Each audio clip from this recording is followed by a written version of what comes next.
The African Union, or AU, is in the midst of a long program to create an African economic community through the eventual merging of existing regional economic communities. U.S. policy is to support regional integration in Africa as enhancing the success of U.S.-Africa trade by reducing trade barriers and creating larger markets. This hearing will examine the AU effort and its potential benefits for Africa as well as the United States. A focal point in U.S.-Africa trade policy is the encouragement of integrated markets in Africa. It makes trade with Africa more efficient and beneficial for African business people as well as governments. It is also more attractive for foreign investors. The AU, a regional grouping of all countries except Morocco, was established in 2002 as a successor of the now defunct Organization of African Unity, or the OAU. Its formation was largely motivated by OAU members' desire to more quickly achieve the goals of the 1991 African Economic Community, which was signed by some 51 heads of state. The treaty is intended to promote African regional economic integration and socioeconomic development through the planned creation of a common African market and shared political and economic institutions. Make no mistake about it, this is a challenging goal. The example of the European community demonstrates the difficulty even when involving developing nations. The current African nations were not created to collaborate with one another.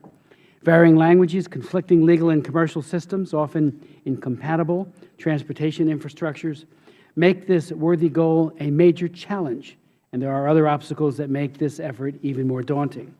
Nevertheless, the 8 recognized regional economic communities have a timetable to which they are generally adherent to, with few exceptions.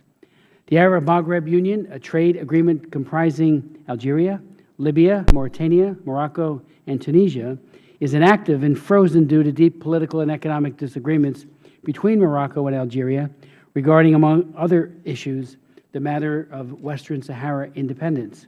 The community of Saharan states, comprising 28 countries across Africa's Sahel region, is finding regional integration difficult because of its members being part of other trade blocs that are more advanced in their integration.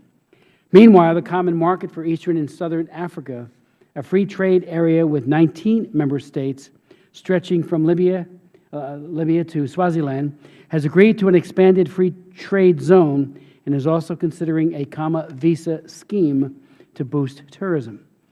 The East African Community, an intergovernmental organization comprising some 5 East African countries, Burundi, Kenya, Rwanda, Tanzania, and Uganda, signed a protocol just last year outlining their plans for launching a monetary union within 10 years.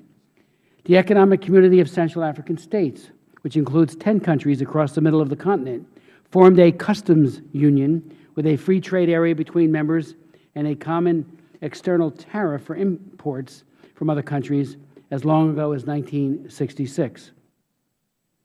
The Economic Community of West African States, a regional group of 15 West African countries, is creating a single large trading bloc through an economic and trading union and serves as peacekeeping force in the region, all despite operating officially with 3 co-equal languages, French, English, and Portuguese.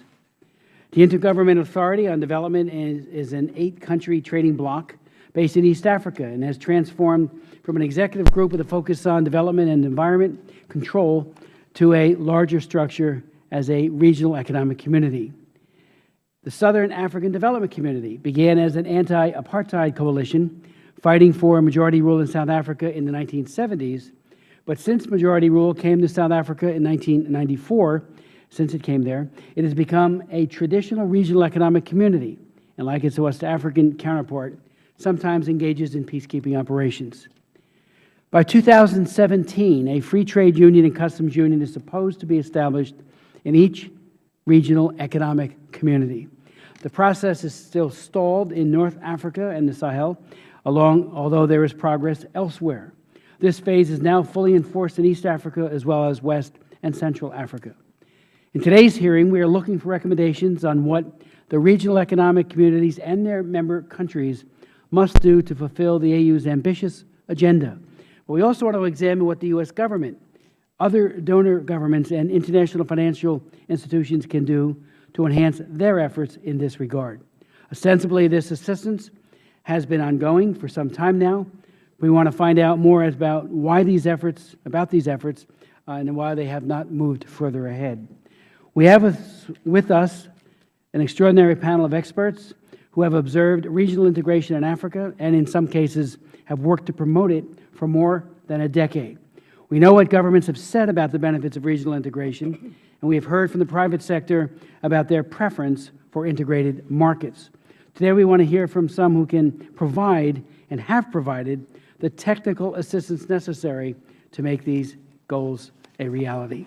We in Congress are currently working on legislation to extend the Africa Growth and Opportunity Act, and integrated regional markets will only enhance the success of this trade process moving forward. We hope today's contributions will better inform us on how we can be more effectively engaged in regional integration and the expansion of African markets. I now yield to my friend and colleague, Ms. Bass, the Ranking Member. Well, thank you.